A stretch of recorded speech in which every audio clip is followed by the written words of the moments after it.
ಇನ್ನು ಜಾಮೀನಿನ ಮಧ್ಯೆಯೇ ರಾಜಕೀಯದಲ್ಲಿ ಆಕ್ಟಿವ್ ಆಗಿದ್ದಾರೆ ಎಚ್.ಡಿ. ರೇವಣ್ಣ. ಕುಲದೇವರ ದರ್ಶನದ ಬಳಿಕ ಸಭೆಯನ್ನ ಮಾಡಿದ್ರು ಇವತ್ತು ಎಚ್.ಡಿ. ರೇವಣ್ಣ. ಹಾಸನದ ಹರದನಹಳ್ಳಿಯ ನಿವಾಸದಲ್ಲಿ ಪಕ್ಷದ ಮುಖಂಡರ ಸಭೆಯನ್ನ ಮಾಡಿದ್ದಾರೆ.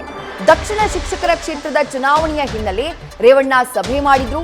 ಸಭೆಯಲ್ಲಿ ಹಾಸನ ಶಾಸಕರಾಗಿರುವಂತಹ ಸ್ವರೂಪ್ ಪ್ರಕಾಶ್ ಸೇರಿ ಹಲವು ಮುಖಂಡರು ಭಾಗಿಯಾಗಿದ್ರು. ನಾವು ಗಮನಿಸಬೇಕು, ಎಚ್.ಡಿ. ರೇವಣ್ಣ ಬೇಲ್ ಮೂಲಕ ಜೈಲಿನಿಂದ ಹೊರಬಂದಂತಹ ನಂತರದಲ್ಲಿ ನಿರಂತರವಾಗಿ ಅವರು ದೇಗುಲ ದರ್ಶನದಲ್ಲಿ ನಿರತರಾಗಿದ್ದಾರೆ. ಇದರ ಮಧ್ಯೆ ರಾಜಕೀಯವಾಗಿಯೂ ಕೂಡ ಆಕ್ಟಿವ್ ಆಗಿದ್ದಾರೆ. ಡೀಟೇಲ್ಸ್ ನಮ್ಮ ಹಾಸನ ಪ್ರತಿನಿಧಿ ಕಿರಣ್ ನೀಡ್ತಾ ಹೋಗ್ತಾರೆ. ಕಿರಣ್, ಒಂದ್ ಕಡೆ ಮಗ SIT ಕಸ್ಟಡಿಯಲ್ಲಿದ್ದಾನೆ, ಪತ್ನಿಗೂ ಕೂಡ ಬಂಧನದ ಭೀತಿ ಇದೆ.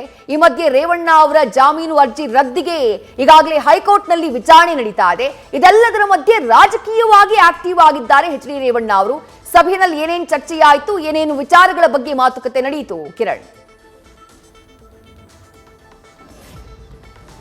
ವಿದ್ಯಾ, ಮಾಜಿ ಸಚಿವ ರೇವಣ್ಣ ರಾಜಕೀಯವಾಗಿ ಫುಲ್ ಆಕ್ಟಿವ್ ಆಗಿದ್ದಾರೆ ಅಂತಲೇ ಹೇಳ್ಬೋದು.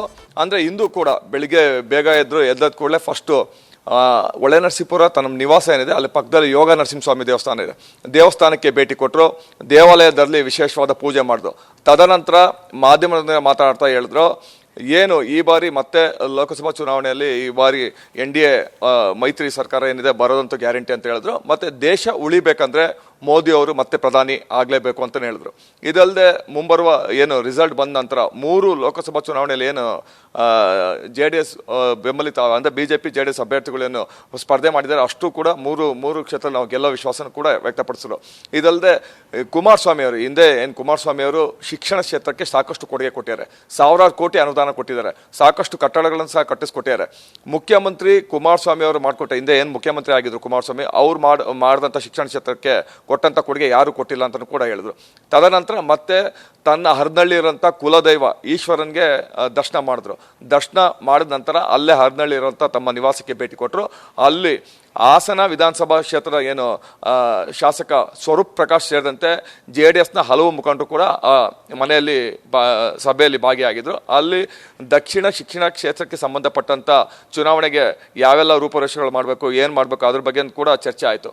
ಅದಾದ ನಂತರ ನಾಳಿದಿರೋಂಥ ಲೋಕಸಭಾ ಚುನಾವಣೆ ರಿಸಲ್ಟ್ ಬೇರೆ, ಏನು ಏಜೆಂಟ್ಗಳೆಲ್ಲ ಯಾವ ರೀತಿ ಕೆಲಸ ಕಾರ್ಯಗಳನ್ನು ಮಾಡಬೇಕು ಅನ್ನೋದ್ರ ಬಗ್ಗೆ ಸೂಚನೆ ಕೊಟ್ಟರು. ಒಟ್ಟಿನಲ್ಲಿ ಮಾಜಿ ಸಚಿವ ರೇವಣ್ಣ ಈಗ ರಾಜಕೀಯವಾಗಿ ಫುಲ್ ಆಕ್ಟಿವ್ ಆಗಿರೋಂಥದ್ದು. ಇದಲ್ಲದೆ ಯೋಗ ನರಸಿಂಹಸ್ವಾಮಿ ದೇವಸ್ಥಾನ ದರ್ಶನ ಪಡೆದ ನಂತರ ಒಂದು ಹೇಳಿಕೆಯನ್ನು ಕೂಡ ಕೊಟ್ಟರು. ಅಂದರೆ ಯಾವುದೇ ತೊಂದರೆಗಳು ಆದರೂ ಕೂಡ ಅದನ್ನು ನಾನು ಎದುರಿಸೋಕೆ ರೆಡಿ ಇದ್ದೀನಿ. ಇದಲ್ಲದೆ ಯೋಗ ನರಸಿಂಹಸ್ವಾಮಿ ನಮ್ಮೊಂದಿಗೆ ಇರೋ ತನಕ ನನಗೇನು ಆಗೋದಿಲ್ಲ ಅನ್ನೋ ಹೇಳಿಕೆ ಕೊಡೋ ಮೂಲಕ ರಾಜಕೀಯವಾಗಿ ವಿರೋಧಿಗಳಿಗೆ ನಾನು ಎಲ್ಲದಕ್ಕೂ ಸಿದ್ಧ ಅನ್ನೋ ಒಂದು ಸಂದೇಶವನ್ನು ಕೂಡ ರವಾನೆ ಮಾಡಿರೋಂಥದ್ದು. ವಿದ್ಯಾ, ಥ್ಯಾಂಕ್ ಯು ಕಿರಣ್ ತಮ್ಮೆಲ್ಲ ಡೀಟೇಲ್ಸ್ಗೆ. ಮೀಟಿಂಗ್ ಮಾಡಿದರೆ ನಾನು ಸ್ವರೂಪು ಬಾಲಣ್ಣ ಎಲ್ಲ ಸೇರೆ ಮಾಡಿದ್ದೀವಿ, ಮಂಜಣ್ಣವರು ಎಲ್ಲರೂ ಮಾತಾಡಿದ್ದೀವಿ.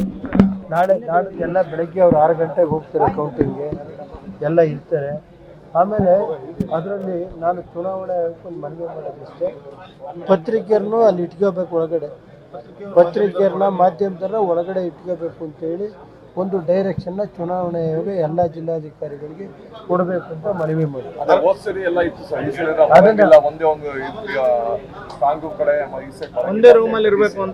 ಅಲ್ಲ, ಅದೆಲ್ಲ ಗೊತ್ತಿಲ್ಲ ನನಗೆ. ಎಲ್ಲರೂ ಇರಲಿ, ಪತ್ರಿಕೆಯರು ಇದು ಇರಬೇಕಾಗುತ್ತೆ ಅಂತ ನನ್ನ ಪಾರದರ್ಶಕವಾಗಿ ಪತ್ರಿಕೆಯರು ಮತ್ತು ಎಲೆಕ್ಟ್ರಾನಿಕ್ ಮೀಡಿಯಾ ಇಬ್ಬರು ಇರಬೇಕು ಅಂತ ಅದನ್ನೆಲ್ಲ ಕೊಡೋದು. ಮೋದಿಯರು ಅವಶ್ಯಕತೆ ಇದೆ. ಬನ್ನಿ ಆ ಕಡೆ. ನ್ಯೂಸ್ ಫಸ್ಟ್ ನಿರ್ಭೀತಿಯಿಂದ ನಿಮ್ಮ ಪರವಾಗಿ.